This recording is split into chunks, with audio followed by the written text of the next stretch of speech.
আসি কি অবস্থা।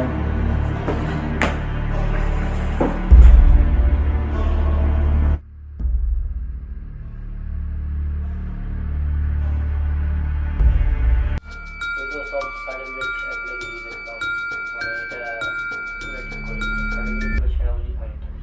আসলে আমি বললাম আদেশ করেছেন প্রায় 8 টাকা তারাবিই পড়তে হবে, তারাবি পড়ার প্রয়োজন নেই।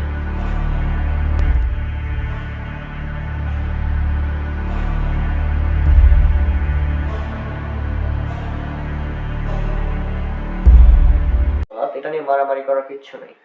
তুমি 20 টাকাত পড়ো, 40 টাকাত পড়ো, হ্যাঁ 60 টাকাত পড়ো, কেউ তোমাকে বাধা দেয়নি। হ্যাঁ, কিন্তু সুন্নাত হচ্ছে 8 + 3 11 রাকাত, যেটা রাসূল সাল্লাল্লাহু আলাইহি ওয়াসাল্লাম নিজে পড়েছেন, উমর রাদিয়াল্লাহু আনহু আদেশ করেছেন, এটা হচ্ছে সঠিক। এখন তোমাদের ইচ্ছে তোমরা কি করবো।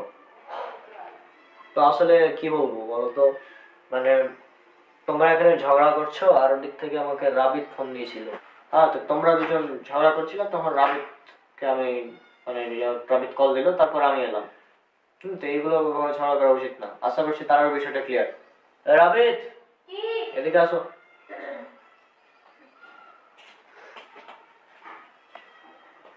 এই যে এরা দুজন ঝগড়া করছিল তাই না? কি বলছিল বলো তো আমাকে। ভাইয়া বলছিল যে 8 রেখাত করতে হবে, আরেকজন বলছে 20 রেখাত করতে হবে, আবার 8 রেখাত 20 রেখাত, এভাবে ঝগড়া করছিল। ওটাই। তো যাই হোক, আশা করছি তোমরা দুজন বুঝেছো। হ্যাঁ, জি একদম। মোসাম্মেল ভাই জাযাকাল্লাহু খায়রান। এটা জাস্ট আমরাই বুঝলাম, তারাবি নিয়ে এত বাড়াবাড়ি করার কোনো প্রয়োজন নেই। এটা আসলে অনেক ভালো ভাবে বুঝেছেন আপনি। আপনি অনেক ভালোভাবে বুঝালেন আমাদের। তো রণক, আর এই তারাবি 8 রাকাত সুন্নাত, এটা ঠিক আছে, কোনো প্রবলেম, সমস্যা নেই। তুমি 8 রাকাত পড়ো। হ্যাঁ, না পড়তে পারলে 2 রাকাত পড়ো। আমি তো বললাম, আমি তো 8 রাকাত পড়ি, কোনোদিন 2 রাকাত পড়ি, কোনোদিন 4 রাকাত পড়ি, কোনোদিন 12 রাকাত পড়ি, কোনোদিন 20 রাকাত পড়ি, কোনোদিন পড়ি না। হ্যাঁ, এটা আমার পার্সোনাল আমল। তোমাদের যেটা ইচ্ছে তোমরা সেটা করতে পারো। আর রিমোজ খান, 20 রাকাতেই যে সুন্নাত 20 রাকাতেই যে পড়তে হবে, এগুলো কোনো কথা না। 20 রাকাতের নিচে তারাবি হবে না, এগুলো সব মিথ্যা কথা। বুঝছো? সত্যি ভাই, আপনি অনেক সুন্দরভাবে বুঝিয়েছেন এবং আমরা বুঝে গিয়েছি যে তারাবির রাকাত সংখ্যা নিয়ে মারামারি করার কোনো প্রয়োজন নেই। তারাবির কোয়ালিটি আমাদের ভালো করতে হবে, কোয়ান্টিটি দেখে লাভ নেই। তারাবির সুন্নাত নফল নামাজ যে জায়গা দিচ্ছে পড়তে পারে, নো প্রবলেম। বুঝেছি আমি। তা আশা করছি তোমাদের আর ঝগড়া যেন না হয়। আর রিমোজ খান, ভালো করেছো, ইসলামের পথে এসেছো ঠিক আছে, কিন্তু ওই ভ্রান্ত হুজুরদের কথা শুনে আবার বিভ্রান্ত হয়ে যেও না। ওই যে কোন এক হুজুর বলেছিল যে 20 টাকাদের কম তার হবে না, হ্যাঁ নিশ্চয়ই ওর কথা শুনে তুমি এগুলো বলছিলে। জি আসলে আমি হচ্ছে একজন হুজুরের কথা শুনেই তারপর বলছিলাম এটা 20 টাকাদের কথা। আমি তো বুঝেছিলাম, প্রথমে শুনে বুঝে গিয়েছিলাম। তো যাই হোক, আজকে আমাদের এখানেই বিদায় নেওয়া উচিত।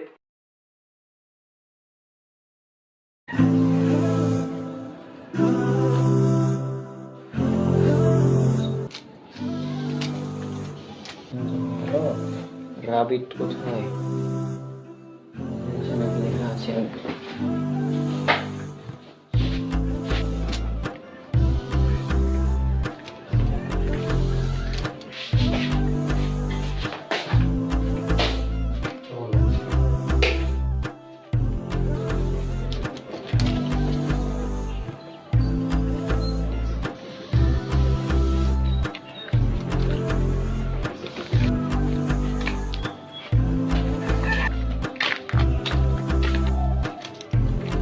ও, তো তুই এখানে আছিস?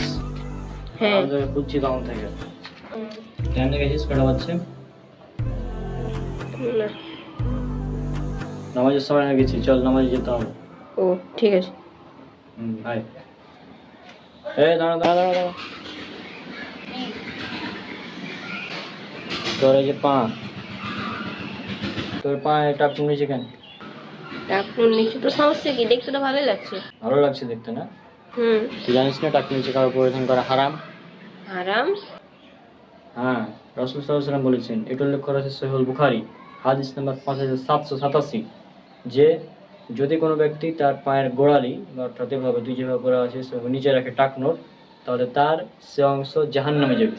এখন তোর পা যদি জাহান্নামে যায় তাহলে তুই কোথায় যাবে তুই নিজেই চিন্তা কর। জাহান্নামে। জাহান্নামে। তো আমাদের কি করতে হবে, এটা টাকুর নিচে আর কাপড় পরা যাবে না। হ্যাঁ, কি করা যাবে না? টাকুর নিচে কাপড় পরা যাবে না। হ্যাঁ, তাহলে এখন এটা উঠিয়ে নিতে হবে। হ্যাঁ, উঠিয়ে নে।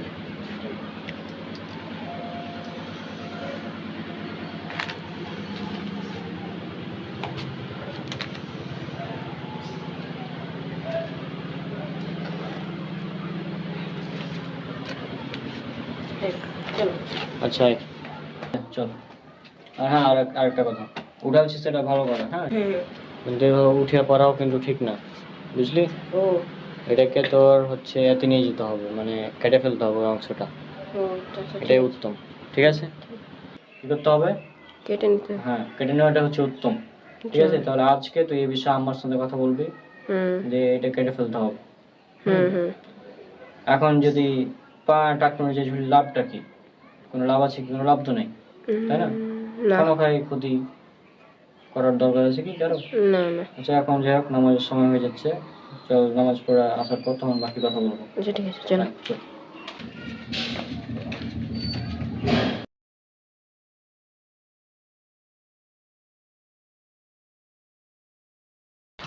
হ্যাঁ, তো নামাজ পড়া গেল। হ্যাঁ, তাহলে এখন কি ছিল?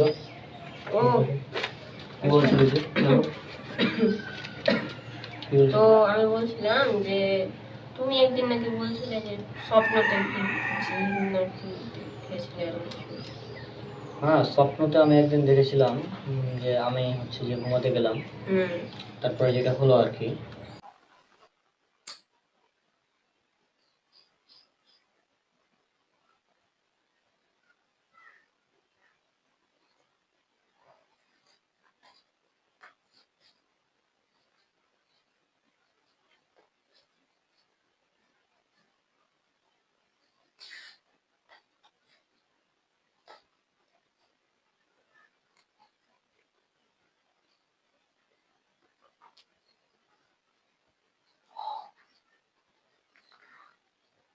হ্যাঁ, হ্যালো ডার্লিং, কি অবস্থা? আচ্ছা নাফিসা, শোনো, আজকে হচ্ছে আমরা এই রাত্রে, হ্যাঁ, ওই যে আজকে রাতে আমি আর তুমি আর কেউ না, আমরা জাস্ট ওই পার্টি যাব, পার্টিতে। ক্লাবে যাব, নাইট ক্লাবে, যে তখন আমি আর তুমি রাত্রে মজা করবো, ঠিক আছে? হ্যাঁ, রনক,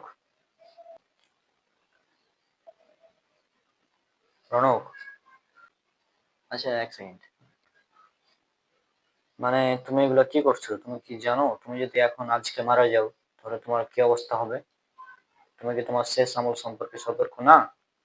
তুমি কি জানো না সেই হাদিস যেখানে রাসূল সাল্লাল্লাহু আলাইহি ওয়াসাল্লাম বলেছেন যে বান্দার হিসাব নেওয়া হবে তার শেষ আমলের উপর নির্ভর করে? এই তুই কে? তুই কেন আমাকে এখানে জ্ঞান দিতে আসছিস বলতো?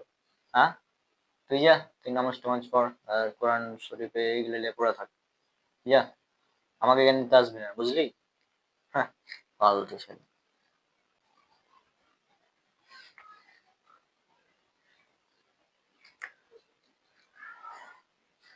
আরে না, ওই আমার একটা ফ্রেন্ড আর কি। হ্যাঁ, ও, হ্যাঁ হ্যাঁ হ্যাঁ।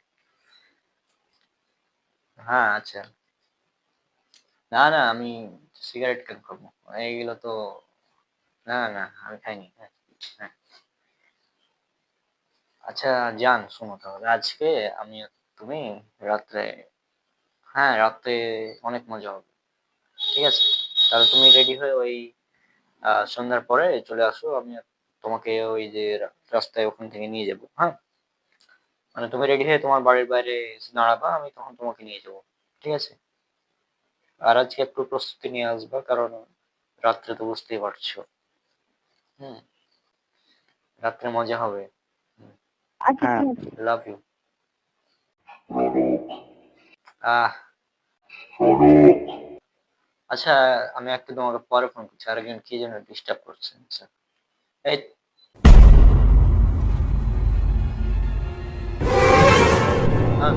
হ্যাঁ।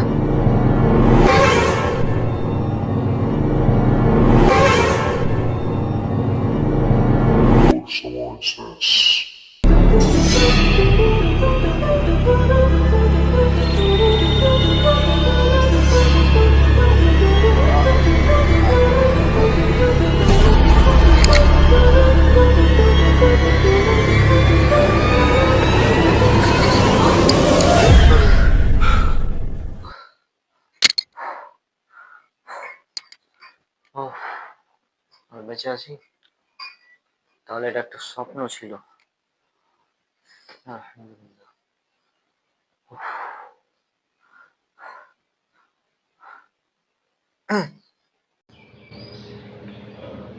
তো এরকম একটা কিছু ছিল। হ্যাঁ, তো এখন যেটা কোরআন হাদিস অনুযায়ী যেটা হয়, যেটা বলা হচ্ছে এটাকে বলা হচ্ছে কার ইঞ্জিন। কার ইঞ্জিন?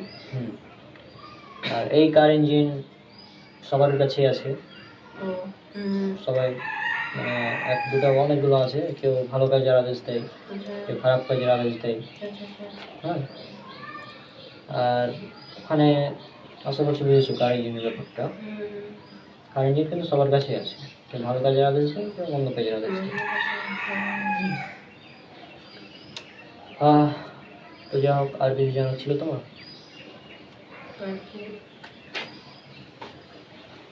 আচ্ছা, আপাতত বাদ দাও, পরে দেখা যাবে।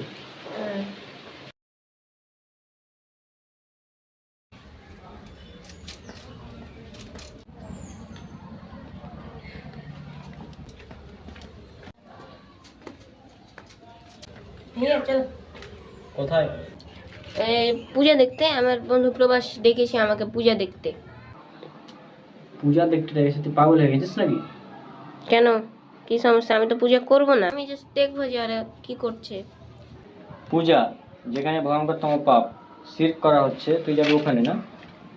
যেখানে আল্লাহকে অপমান করা হচ্ছে, তুই যাবি ওখানে মানে আনন্দ করতে।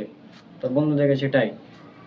এখন তোর বন্ধু প্রভাস, তাকে যদি আমরা আমাদের কুরবানি ঈদের সময় ডাকি, গরু কাটার সময়, সে কি আসবে? না, আমি এবার ডেকেছিলাম, বলছিল যে গরু আমাদের মা, আমি তাদের মাংস খাবো না, এরকম কিছু বলছিল। হ্যাঁ, তো সেটাই তো কথা। সে তো আসবে না, কারণ সে জানে তার ধর্ম সম্পর্কে ভালোই। হ্যাঁ, যদিও তাদের ধর্মে গরুর মাংস খাওয়া নিষিদ্ধ নয়, গরুর মাংস খাওয়া তাদের ধর্মে জায়েজ, বৈধ তাদের ধর্মে। আমি হিন্দু ধর্ম সম্পর্কে পড়েছি, আমি জানি, ঠিক আছে? তারপরেও এখন পূজার বিষয়টা হচ্ছে কি, ওখানে শিরক করা হচ্ছে, ওখানে যাওয়া আমাদের উচিত না। আর এখন অনেকে বলতে পারে যে ধর্ম যার যার, উৎসব সবার। হ্যাঁ হ্যাঁ হ্যাঁ হ্যাঁ, ধর্মযার্য উৎসব তো সবার, হ্যাঁ বলে অনেকে। তোর বন্ধু নিশ্চয় বলেছে এটা। হ্যাঁ, ধর্মযার্য উৎসব সবার তো। হ্যাঁ, হ্যাঁ। আসলে ধর্ম যার যার, উৎসবও তার তার। ধর্ম যার যার, উৎসব সবার নয়। ধর্ম যার, উৎসবও তার, তাই না? এখন আমি যদি বলি বিয়ে যার যার, বউ সবার, এটা কি মানবে মানুষ? না না চাকরি যার যার, ইনকাম সবার, বা ইনকাম যার যার, বেতন সবার। না চাকরি যার যার, বেতন সবার, এটা মানবে মানুষ? না। মানবে না। তো তো সেরকমই ধর্ম যার, উৎসবও তার, চাকরি যার, বেতনও তার, বিয়ে যার, বউ তার, তাই না? এটা মিলছে। কিন্তু বিয়ে যার যার, বউ সবার, এটা যেমন মিলবে না, ঠিক তেমনই ধর্ম যার যার, উৎসব সবার, এটা একটা হাস্যকর কথা। হ্যাঁ, এখন যেহেতু ওখানে শিরক করা হচ্ছে, সবচেয়ে বড় পাপ, সেখানে আমাদের যাওয়া উচিত না, আমাদের যেতে হবে না। কারণ কোনো এক জায়গায় যদি তোমার রবকে অপমান করা হচ্ছে, যেখানে তুমি সেখানে গিয়ে আনন্দ করবো, এটা কি মেনে নেওয়া যায়? সম্ভব? কোনো মুসলমান যেতে পারে ওখানে? না, কোনো মুসলমান যেতে পারে না। প্রকৃত যে মুসলমান, সে কখনোই পূজা দেখতে যাবে না। বুঝেছ? আচ্ছা, আমার বন্ধু প্রভাস বলছিল যে কি বলে, আমরা মূর্তির পূজা করি না, আমরা মূর্তির মাধ্যমে ঈশ্বরের পূজা করি, এরকম কিছু বলছিল। এখন তাদের বিভিন্ন ধর্মগ্রন্থে এগুলো লেখা আছে যে মূর্তির মাধ্যমে পূজা করাও নিষিদ্ধ। হ্যাঁ, যেমন তাদের যে ধর্মগ্রন্থ আছে শ্রীমদ্ ভগবদ গীতা, সেখানেই ছিল সম্ভবত শ্লোক অধ্যায় 20 শ্লোক নম্বর 7, বা অধ্যায় 7 শ্লোক নম্বর 20-এ তাদের একটা এরকম ছিল যে মন্ত্রটা এরকম কিছুটা, কামস্থই তৈরি তো কেন, আমার মনে নেই, যাই হোক আমি অনুবাদটা বলছি। তারা যাদের জাগতিক আকাঙ্ক্ষা, যাদের মানে যাদের মধ্য থেকে লোভ লালসা ইত্যাদি সৃষ্টি করে, মানে জাগতিক আকাঙ্ক্ষা যাদের মস্তিষ্ক কেড়ে নিয়েছে, মানে যারা পাগল হয়ে গেছে আর কি, জাগতিক আকাঙ্ক্ষা যাদের মস্তিষ্ক কেড়ে নিয়েছে, তারাই অন্য দেবতাদের উপাসনা করে বিভিন্ন মূর্তির মাধ্যমে। মূর্তি পূজা সম্পূর্ণ নিষিদ্ধ হিন্দু ধর্মে, কিন্তু তারা করছে। উল্টো নীতি পুরা। বলা হলো যে না তস্য প্রতিমা অস্তি, কোনো প্রতিমা নেই, কোনো মূর্তি নেই। হ্যাঁ, যজুর্বেদ অধ্যায় নাম্বার 32 শ্লোক নাম্বার 3। কিন্তু তারা প্রতিমা বানাচ্ছে, মূর্তি পূজা করছে। মানে বলা হলো মূর্তি নাই, তারা মূর্তি তৈরি করলো। বলা হলো যজুর্বেদ অধ্যায় 40 শ্লোক নাম্বার 8 এবং 9 যে যারা বিভিন্ন মানে যারা অধ্যাত্মা প্রবিশন্তি ইয়া সম্ভূতি মুখস্তে, যারা অন্ধকারে প্রবেশ করে তারা, অর্থাৎ নরকে অন্ধকারে প্রবেশ করে তারা, যারা প্রকৃতির পূজা করে। এখন তারা প্রকৃতির পূজা করে কি করে না? চাঁদের পূজা, সূর্য পূজা, করে সাপের পূজা, এগুলো করে কি না? করে। বলা হলো প্রকৃতির যারা পূজা করে তারা নরকের প্রবেশ করবে, অর্থাৎ প্রকৃতির পূজা করা নিষেধ। তারপরে তারাও সেটাই করছে, মানে সব উল্টো বলা। তারপরে আরো বলা হচ্ছে যে ওটা কিছু না, অধ্যাত্মা প্রবিশন্তি ইয়া সম্ভূতি মুখস্থিতে, যজুর্বেদ অধ্যায় 40 শ্লোক 8 আর শ্লোক 9 বলা হচ্ছে কি আধি অধ্যাত্মা প্রবিশন্তি ইয়া সম্ভূতি মুখস্থিতে। সম্ভূতি মানে প্রকৃতি ছিল তো, এটা হচ্ছে মানুষের তৈরি বিভিন্ন বস্তু, যেমন মূর্তি। বলা হলো মানুষের বিভিন্ন তৈরি বস্তু, মূর্তি ইত্যাদি পূজা করা নিষিদ্ধ, ইত্যাদির ইবাদত করা নিষিদ্ধ, কিন্তু তারা সেটাই করছে। মানে যেটা বলা হয়েছে তার উল্টাটা করছে। মানে ধর্মগ্রন্থে যেটা বলা হয়েছে তার উল্টোটা করছে। এবং ধর্মগ্রন্থে বলাই হয়েছে মূর্তি পূজা করবা, এগুলোর পূজা উপাসনা করবা, নরকে প্রবেশ করবে, অন্ধকারে প্রবেশ করবে। তার মানে এগুলোর কারণে তারা অন্ধকারে প্রবেশ করবে। বুঝেছো? হ্যাঁ, বুঝেছি। কিন্তু তাদেরকে এগুলো কে বুঝাবে? তারা তো মানবে না। তারা বলবে যে ভাই বাপ দাদা পূর্বপুরুষ সবাই করে আসছে, তো ওই জন্য আমরাও করছি, কোনো দলিল নেই। তাদেরকে যদি বলা হয় যে মূর্তি পূজা করতে হবে, এরকম একটা শ্লোক গীতা থেকেই যদি দেখাতে বলতে হয় তাদেরকে, তাও পারবেন। বেদ তো বাদ দিলাম, বেদে তো নাই, তারপরেও যদি গীতা থেকে দেখাতে বলা হয় যে মূর্তি বানিয়ে মূর্তি পূজা করতে হবে, এরকম কোনো কথা পুরো গীতার মধ্যে নেই। তারপরে যদি বলা হয় দুর্গার মূর্তি বানিয়ে তার পূজা করতে হবে, এরকম কোনো কথা তাদের কোনো ধর্মগ্রন্থেই নেই, কিন্তু তারা করছে। কিছু বলার আছে কি? কিচ্ছু বলার নেই। এখন যাই হোক, এগুলো বাদ দাও, এই পূজাতে যাওয়া যাবে না। আচ্ছা, ঠিক আছে। পরের দিন যদি বলে যে কেন আসনি, তখন বলবা কারণ যে আমাদের ধর্ম নিষিদ্ধ। এখন সে মনে করতে পারে যে তাহলে কি তোরা আমার ধর্মকে খারাপ মনে করিস, গালি মানে হ্যাঁ নিন্দা করিস?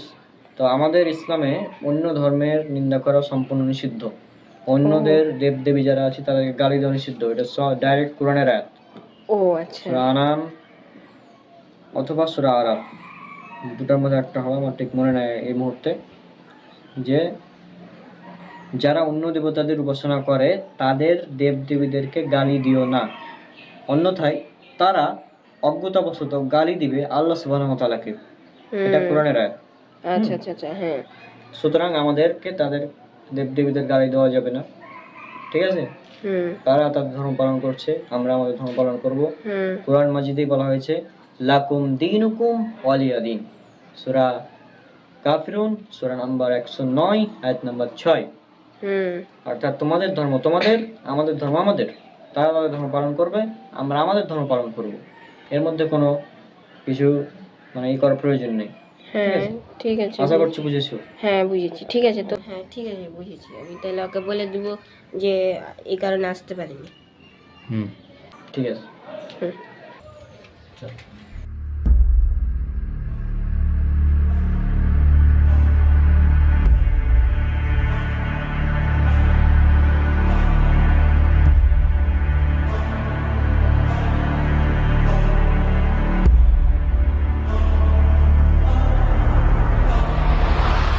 سبيل مريح تنهدى يا صاحبي.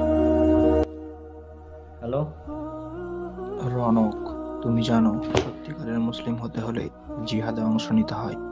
কাল আমাদের সাথে যোগ দাও। এটা এক নতুন শুরু হবে, আল্লাহর নামে আমাদের লড়াই। ইসলাম এসব জঙ্গিবাদ সমর্থন করে না। ইসলাম একটি শান্তির ধর্ম। তোমাদের এসব কথিত জিহাদ ফিতনার সমান।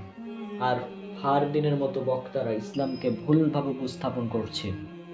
আমি তাদের থামাবো ইনশাআল্লাহ।